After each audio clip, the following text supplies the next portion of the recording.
La Yesu Masia Maboko Makasi. Et enfin, Tobengi Sœur Sarah. Betela Yesu Masia Maboko Makasi. Tala voisine a eu le belay à sortir. À sortir. Tala malobezo bimana poko lelo ezo tapissé chemin na ya 2016. Tala nzela na ya 2016 et kotonda na ba bénédiction. Eko luka bénédiction te bénédiction eko luka yo. Pour papa ça bimisi malobalo ko trouver faveur à gauche, faveur à droite, faveur en avant, faveur en arrière. C'est que faveur eko bendelo ma pambolina en 2016. Betela Yesu Masia Maboko Makasi.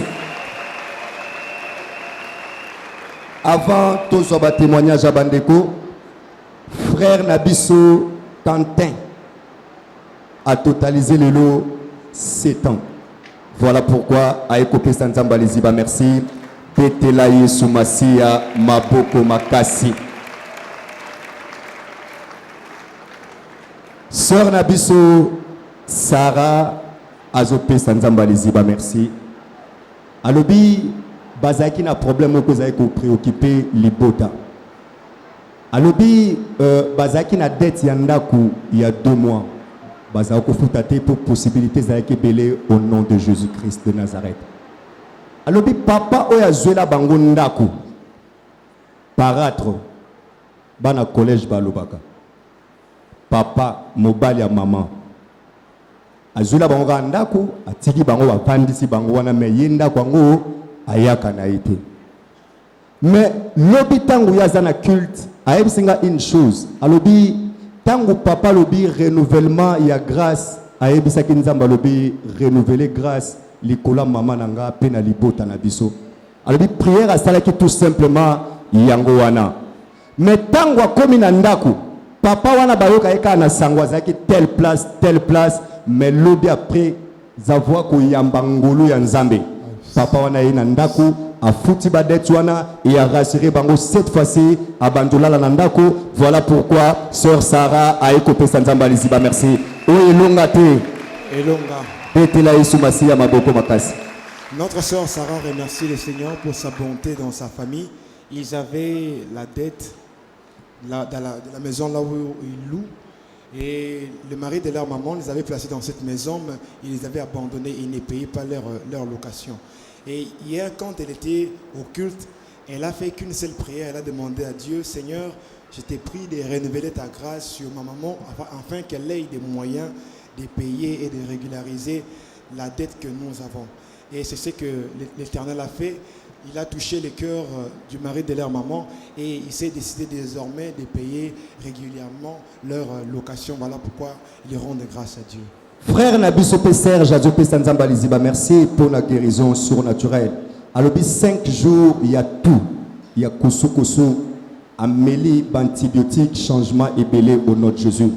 Mais tant que vous avez un manteau, à Latina Kingo, amélie, goutte moko ya huile d'onction, tout il y a 5 jours et disparaître totalement. Voilà pourquoi frère Serge a écopé Sanzamba Liziba, merci. Betela Yesu Masia Maboko Makasi. Frère Serge rend grâce à Dieu pour la guérison divine. Il a dit qu'il avait mal sur son cou, il avait la toux, ça faisait 5 jours déjà. Et il a essayé avec les médicaments, ça n'a pas marché. Et à la fin du compte, il a pris le manteau, il a noué sur son cou et il a bu l'huile d'onction. Et l'Éternel a agi, l'Éternel a guéri. Voilà pourquoi il rend grâce à Dieu. Maman Nabisopé généreuse pour des raisons professionnelles à l'hôpital Lobaponaye. Maman généreuse Azopé Sanzamba Liziba, merci pour la guérison surnaturelle. Ayebisinga Zaro Samba na une grande église de la place, Touyibiango Malamu. Alobi a sali 21 ans de douleurs au sein. Alobi na bassin na ye tango kaka boti mwana na ya liboso. Lelo mwana na totalisé 23 ans. Abi sokazo tete mwana. Azo sentir que douleur réseau sala. Ya zaro trouvango normal puisque zaï kobota liboso. Or na kati kune zolia. Alobi 21 ans. Et quoi arrivé tango komo yo kama kambwa cancer. Alobi ba douleur à cancer et bandaka boyi. Et ça la douleur jusqu'à ce que mona et sali botomoko c'est que wane za cancer. Ndenga alobi. Alobi tango yo ki explication ndenge zala na kin abina okendete. liboso na ke ba consulter nga ba yebsinga ke za cancer et ko traumatiser nga tambi na vanda na sambela kaka et place azako sambela moni ke solution za ke belé na kombo na Yesu Masia un jour aye ko zapper a moni mission na biso ya ça marche moni mo santo convaincre kinde esiko wana tala voisin na yebisa ye ozane sika bien ozane sika bien maman lobi tangwa ye na liziba c'est que depuis bandi ko na liziba au 5e mois na ye alobi ndenga banjo na liziba atali ba service zo salama atali ba déclaration zo salama alobi papa zo bimisa maloba c'est vrai akoko confirmer te que ça cancer mais na malobo papa zo bimisa ke cancer wane la kelami mabe na vina yo alobi soki papa bimisi maloba ndengwana tangu ya kozonga na ndako azoyoka lokola douleur esalaka soki pota ezokauka azoyoka ngo na bassin na ye et ndenge tozoloba bo douleur wana ya 21 ans et disparaître totalement. Voilà pourquoi maman généreuse a écouté Sanzamba Liziba. Merci. Betela Yesu Masia maboko makasi. Maman généreuse rend grâce à Dieu pour la guérison divine. Elle a dit, elle avait des douleurs sur ses seins et elle se disait certainement que ces douleurs-là étaient du fait qu'elle avait mis au monde son premier garçon. Et ça a continué, ça a perduré. Et par après, il s'est rendu compte que c'était les cancers. Par rapport à ce que les gens disaient, que ces douleurs-là doivent certainement être le cancer. Et 21 ans après, aujourd'hui, et il a dit, une fois, il suivait les révérends d'ailleurs seulement à la télévision, ils zappaient. Et il a vu notre mission, ça marche. Il s'est décidé de venir ici prier avec nous. Parce que l'église, là où elle était, elle avait trouvé qu'il n'y avait pas de solution. Et quand elle est arrivée ici, l'Éternel l'a visité au travers des paroles, des déclarations de l'homme de Dieu. À chaque fois que Dad déclarait, à chaque fois qu'il administrait le service sur nous, quand elle rentrait chez elle à la maison, elle sentait, c'est comme si, au-dedans d'elle, au-dedans de ses seins, c'est comme si des plaies séchaient. Voilà pourquoi elle remercie le Seigneur pour cela et rend grâce à Dieu. Acclamons le Seigneur pour sa bonté. Papa d'ailleurs lobi eloko ozoboma baninge ko boma yote. Combien de personnes ici bakufi na maladie wana? Combien de personnes ici bampité bango bassin na maladie wana? Mais puisque maman vandi na liziba, aza mwana liziba, eloko ebomaka ekimi musika na tala 2016 eloko ebomaka baninge ko boma yote. Na yoki amen na yote. Eloko ezoboma baninge ko boma yote. Betela Yesu Masia maboko makasi. Sœur Nabiso Sharon, Azope Sanzamba Liziba, merci pour notre faveur. Yebisa Nzambe, fais-moi faveur. Fais-moi faveur. Alobi, Bandeko, c'est tout banapasi. Bandeko, ba sœur, tika kotefa. Tala voisine, c'est tika kotefa. Papa d'ailleurs teyaka. Na yebika prometa biso un jour à côté à maté à kotefa. Poto tika kotefa. Tika kotefa. Sœur Sharon a des élèves. Si vous reconnaître, sœur ou témoignera que papa moko un inconnu, un ange qui n'a offert les minerval. Que papa n'a pas encore koufa mais préface zolo que papa n'a eu penza yaki ku foutre là yo. Sœur Ango ye. Sœur avant n'était à moni basak moko uti Europe. Ba yo la kise. Yo zalo élève. Zwa pata moko. 3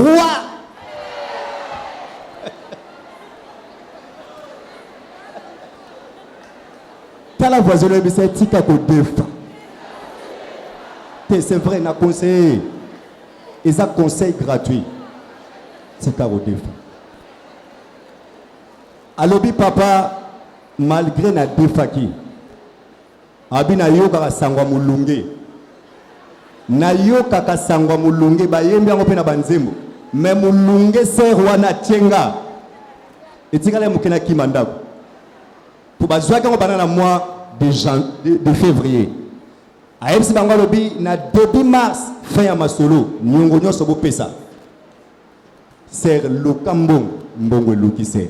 Lukambongo mbongo lukise. Lukambongo mbongo lukise. Mais t'as la voisine bise tous na papa bien. Tozana papa kitoko.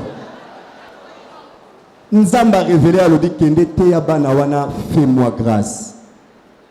À l'obit dimanche, avant d'indenge matin ya fais-moi grâce et zotoka. Yé requête ne zaïgra nzambe fais-moi grâce. Nyongwe futama. Nyongwe futama nzambe. Pour la tanga, pour la payer, salaire est à la classe. Pour la kende tanga fin de l'année résultat. On va payer ma photo et ça l'a raté. Alors fais-moi grâce. Mais à sa grande surprise, dans la voiture, il dit tous les ans bien. Tous les ans qui top. L'air qu'il te silie, c'est à Zondi Nandaku. Pour Moutadef, c'est qui a un numéro d'été. A Bengi Sœur Naï. Alors, il passe à Charon. A passé Charon. Charon. Bon, on va dire que l'angle est sous 1000 francs. Mbengeni. Oh. Charon le dit. Bon, on va dire que l'eau. Mais aux années, on a 59 000. On a 60 000. 1000 francs, on a tindilé qui n'a pas de zombie, c'est là. T'as la voisin, il dit fais-moi grâce, Nzambe. Oh, les atala. Eza makasi na yo papa lobi na makasi na yo te mengolu ya nzambe tala 2016 ngolu nzambe zolo bapona vi na yo ngolu nzambe zolo esika mayelo no suki ngolu nzambe zolo bapona yo eser wana atindi mwa leki na ye inde aye a zongisi ser Charon 1000 francs eser alobi 1000 ango na futeli transport na ye lelo 500 na tienne offrande we longa te.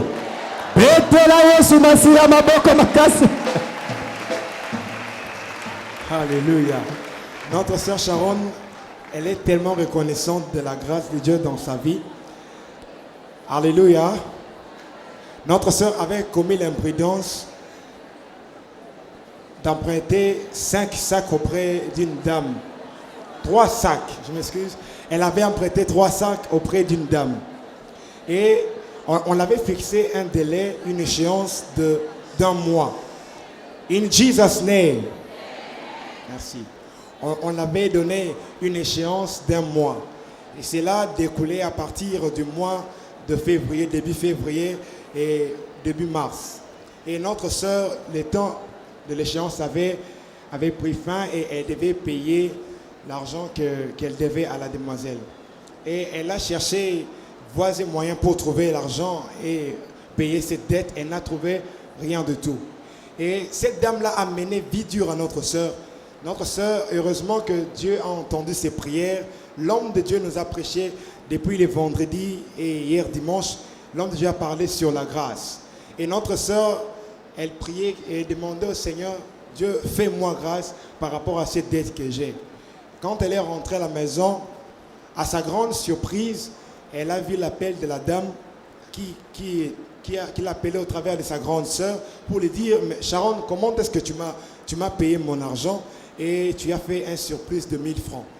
Il a dit, de quel argent s'agit-il? Il a dit, bien sûr, l'argent de la dette que tu as envers moi.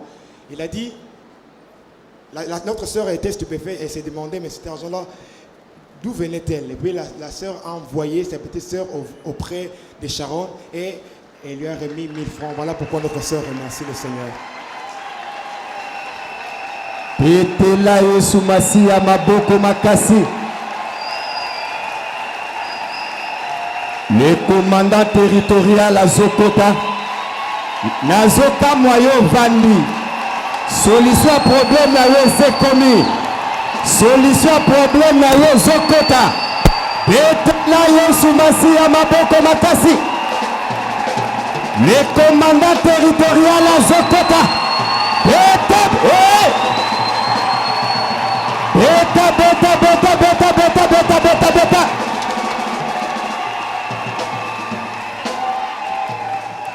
Solution à bana Israël, Ezaki na maboko Moïse. Et solution ne pesa na maboko Dayo Samuel. Ndenga koti solution à problème wana pe koti. Na yoki amen na yote. Pesanga amen à bien. Ndenge papa daya koti ozobima quelque part, ozokota quelque part. Betela Yesu Masia maboko makasi. Mais il y a un conseil gratuit. Papa Teibiso Bible lobby, il fait grâce à qui il veut. Ce qui a sali grâce Nasser Sharon et l'ingolo bateyo pe kendo defa ba anja fumba ya ofuta nyongo. Ce qui yo defi kamunoko. Betela Yesu Masiya maboko makasi. Tala voisin lobby c'est na poko leloko bimalolengo koteli awate. Oko bimalolengo koteli awate. Maman Nabiso Caroline a écouté Sanzamba Liziba. Merci pour la guérison surnaturelle. Il y a moi nanaï. Maman Caroline a lobby moi nané à 17 ans. À Salaki ba forte fièvre. Ba kine l'hôpital na ba dispensaire à quartier. Ba tangi bango kuna 4 jours. A juba soin pendant 4 jours. Il aurait fallu ba bima le 5e jour. Mais 5e jour, moi na bandu saigné. Makila na zolo, makila na munoko, makila na derrière. Ba médecin batali ba biku oyo et comme likambo transfert.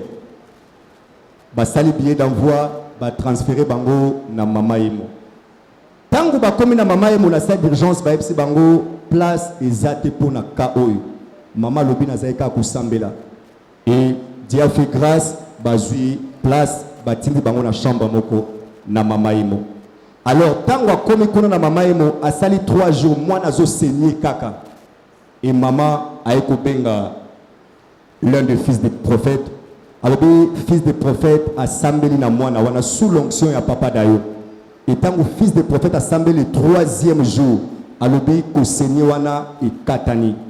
Et moi nazaki affaibli pongi na pongi. Mais le 3e jour après la prière moi na eko fungola miso. Aibisi mama na piki. Mama lobo piki ndengeni na bi mama yoka ndoto na loti. Alobi na se ya douleur ya maladie ya ba faiblesse wana. Tango fils de prophète a silisi ko sambela azui moi somnolence moko il y a quelques minutes. Amoni l'homme de sa marche. Aibisi alobi ozo sala nini awa. Place na yo ezawate pima kende. Kaka ndenga lota ki l'homme de sa marche. Et Salamindengwana a joué les sous qui c'était en très très bonne santé. Voilà pourquoi maman est coupée Sanzamba Liziba. Merci. Ceux qui n'ont pas de biki sama.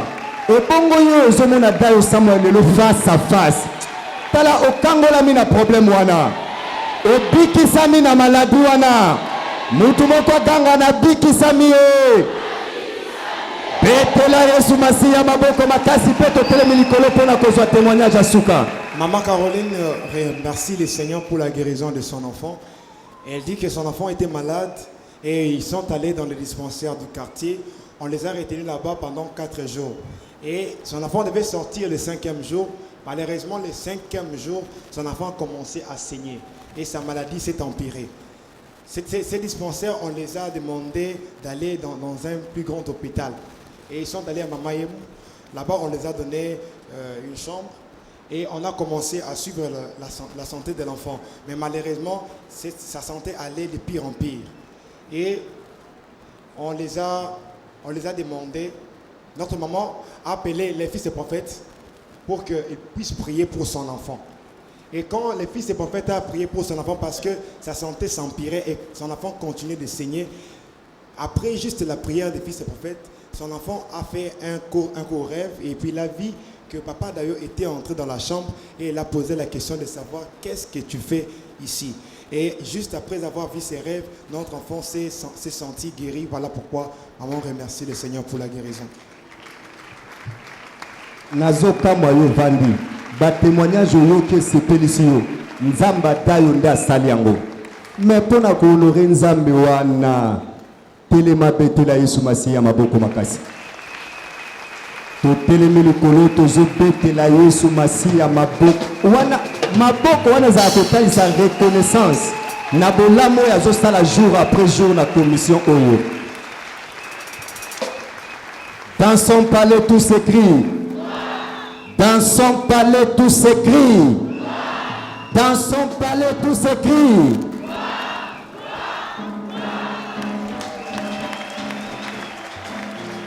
Yebisa Nzambe, Seigneur, fais-moi grâce.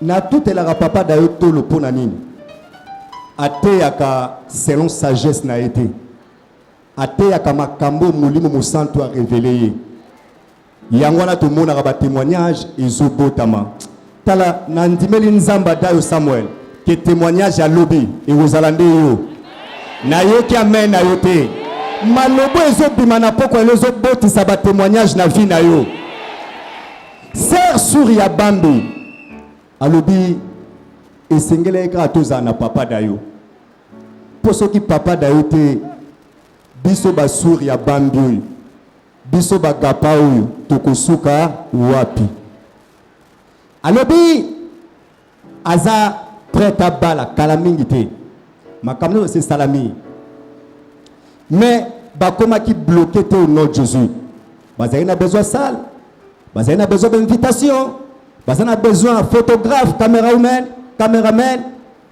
pour tango makambo nyonso ko salama ilika kitoko mais le kambongo côté kuna papa zoluka côté yepa zoluka côté bazoluka côté kuna mbongo zoluka bango côté bazoluka côté kuna mbongo zoluka bango mais tango papa ye côté ya fais-moi grâce tango papa ye côté ya fais-moi grâce sœur Souria lobby tango papa zo libérer ngolo alobi place azaki ngolo ekangi ya bambani ngolo ko ici aleki na délivrance tango aleki na délivrance azongi na ndaku tunange suka ndeni to continue na kilta lobby betela Yesu Masia maboko makasi alobi tango azongi na ndaku nazo sepela na nzemba frère moko alobi oublié par le monde repéré par sa grâce ata bato babosani yo me ngolu ya nzambe kowanga na yo te ngolu ya nzambe dayo Samuel kobosa na yo te alobi azongi na ndako bato moko kutu babosa na ye kala ya liboso abengi suri ya boni bien oza wapi naza na ndako nayoki ke ozobala me mpo na sale nazwi charge ya sale na kama ozosepela te ndenge ozosepela tokocelebre mpe ya yo ndenge ozocelebre mpo na ndeko tokocelebre mpe ya yo wana 15 heures 18 heures téléphone sonné suri ya koma tomona kala oza wapi naza na ndaku nayoki sango ke ozobala est-ce que si bosasi invitation alobi nanu te papa ozana besoin combien des invitations alobi 250 alobi ngamoko na charge ya nyoso ozosepela te ozosepela te 22 heures téléphone sonné suri ya mwana dayo Samuel oza wapi nalali te butu mobimba nazomona fete na kati ya salle baphotographe bazokanga bacaméra bazofilme me nzambe alobi tala il faut supporter mwana wana baphotographe na caméra yo nde kofuta na miziki yo nde kofuta alobi suri ya nazwi kimia te est-ce que ozwi baphotographe nanu te bacaméra esi baye nanu te miziki ezozwi kosala eloko moko te nga moko nazwi charge ya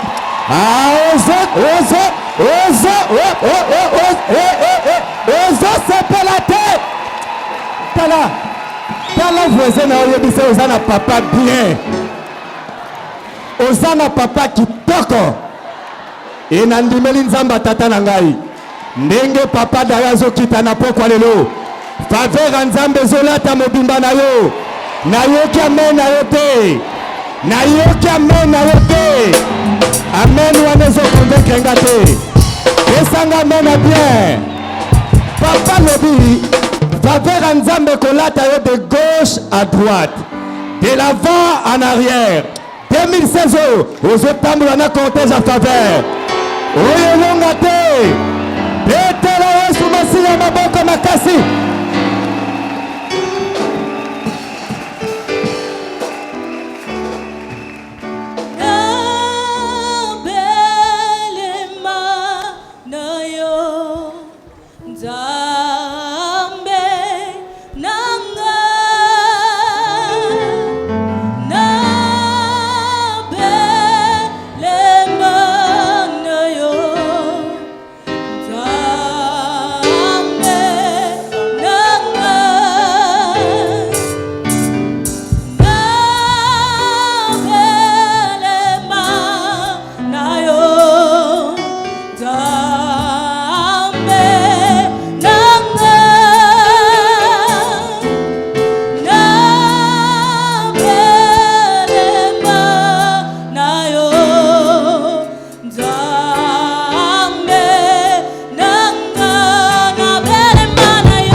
Dieu. Voici encore ce soir, Seigneur. Fais-nous du bien, oh Dieu. Alléluia.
Alléluia. Que ton Saint-Esprit vienne prenne le contrôle.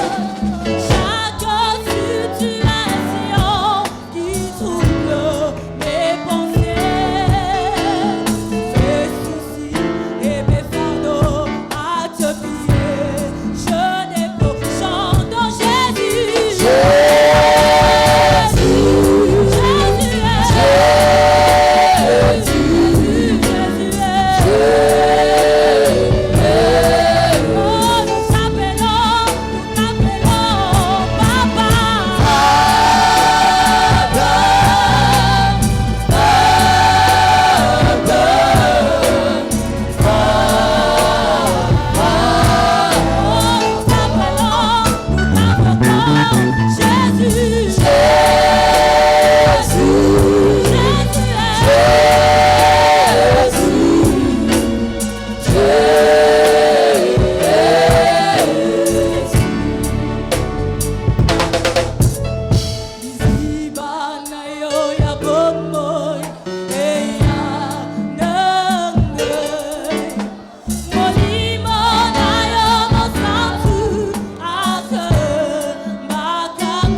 Pambola ye komisa ya bongi na lokumu. Tombola maboko na yo likolo. Remercier abongi na lokumu. Il est Dieu, il est souverain. Aza zambe akotika la zambe abongwanite abongwana kate. Tombola maboko na yo komisa ye pambola ye esoso prodia baya tege. Erabako soprodika paragato. Yebisaïe, merci pour cette privilège, merci pour cette grâce. Merci pour notre témoignage. Yamakambo munene ozo sala parmi nous. Le communion soit zonga ipai na yo. Ega lobo shila maya tege. Mangre dege diga bakashande gaya tobos. Masuza paranama sekeri babura bashantere de bos. Bega rubas kale amatusa labayatos. Hallelujah, Jesus. In Jesus' name. Papa, merci. Nous disons merci. Merci pour ce 3e mois de marathon de prière. Pour déclarer que marathon ya prière ya mois de mars et fungwami na makila na Yesu na kombo na Yesu. Et na déclaré makila wana eganga des meilleures choses dans nos vies. Au nom de Jésus.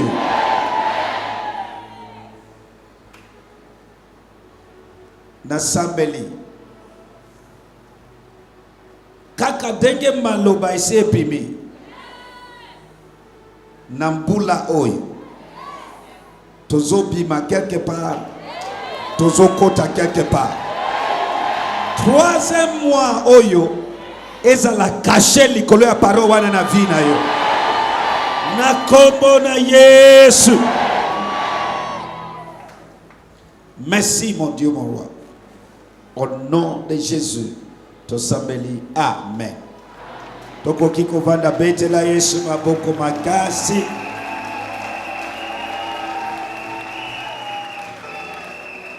Nani azana isengo kozala na présence ya Nzambe? La Bible dit dans sa présence les méchants périssent. Là où 2 ou 3 sont réunis à son nom, la Bible dit il est là au milieu d'eux. Losambo nangai. Parce que oye kokuta na motute oye kokuta na Nzambe. Oko sepela na mbula oyo. Oko sepela na mbula oyo. Na kombo na Yesu. Alléluia. Nani ayoki témoigner to yokaki na butale. Il y a que la grâce. Oyo abengi ozo sali oyo. Oyo liso abengi. Est-ce qu'il y a tout cas oyo invitation. Oyo sal loba la grâce. Dengi oyo kiwana. Ebota mapena vina yo lolenge wana. O vivre grâce ya Zambe kaka lolenge wana. La grâce de Dieu c'est faveur imméritée. On ne mérite pas ça. Mais Zambe a pessimisé. Alléluia. Et l'eau continue au vivre. Et l'eau continue au vivre en côté. Ce qui ont dit que Zambe a sala comme tu grâce. Na lobi témoignage ya boye. Et pota na vie na yo. Alléluia. La Bible dit la parole de Dieu est sortie à propos de Zérubabel. Bible lobby, qui es-tu grand montant devant Zérubabel? Wana chekombo na yokuna. Qui es-tu devant? Chekombo na yokuna. Qui es-tu devant? Alors tu seras aplané. En disant quoi? Grâce, grâce, grâce sur elle. C'est-à-dire quoi? Bisika grâce ezali. Montagne yo se kozala aplané. Na putu alelo yamba nkolu ya Zambe. Yamba nkolu ya Zambe. Yangwa yepsi que tu dis grâce, grâce, grâce. Parce que bisika grâce ezali. Montagne loba nyenye. Bisika grâce ezali nyenye. Qui est-ce que tu n'as commis Bible? Alors, qui es-tu grand montant devant Dieu donné Kabeya? Qui es-tu? Surtout le parce qu'il faut tout y baquer. Quand vous avez la Bible, ça la apply. Hein? Actualisation, voilà. Attends, zombie téléphone, il est un programme où ici les kebalobio ça la nini actualiser en gros. Dès que vous avez la Bible, ça l'actualisation, on comprend pas tout ça. Vous avez la Bible, ça l'actualisation. Naïf nous la fois passé pour mon exagération, c'est pas une exagération. Élisée a moni le consulté kaka Eli, a kaboli ma ina misunaye. Tant que y a zozonga pe a moni que ma ezo bloqué. Ake musikate ake est-ce que y a zala ki wana na tango Abraham?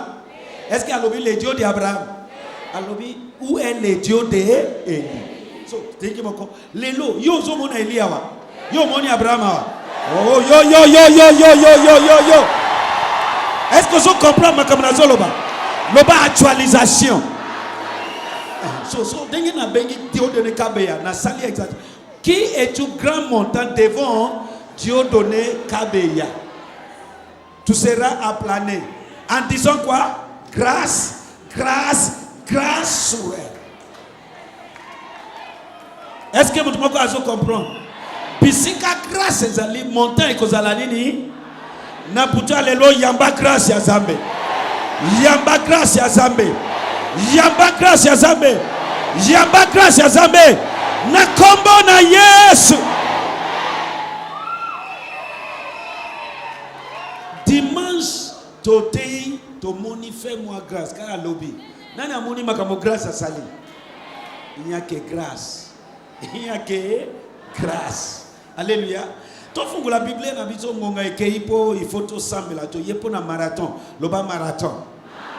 Na linga nza okay satana bangaka bisika yonso bana na yeba tomboli mugongo. Soki o sambeli penza satana il faut affléchir. Montant wana il faut ezala à planer. Alléluia. Alléluia. Le sambo et bendaka faveur imméritée. Yangone na lina like sayo lelo. Que le sambo ezamoko ya ba instrument o e bendaka grâce. Et bendaka faveur imméritée. Tanga Genèse chapitre 16 tout tangi partir à verset 7 après tu koina Genèse chapitre 21 tout tangi à partir à verset 14. Alléluia. Nasuki wanaka ya tu lelo après tu continue à prier. Est-ce que mtu moko aza prêt ya kusambela? Est-ce que mtu moko aza prêt ya kusambela? Oza prêt ya kusambela? Aha. Genèse chapitre 16. Oui, à partir de 16. Genèse à partir de verset 7. Genèse chapitre 16, verset 16. Et Abraham était âgé de 86 ans lorsqu'Agar enfanta Ismaël à Abraham. Lorsque Agar enfanta Ismaël pour Abraham. Ok. Aux autres verset quoi? Verset 16. 7.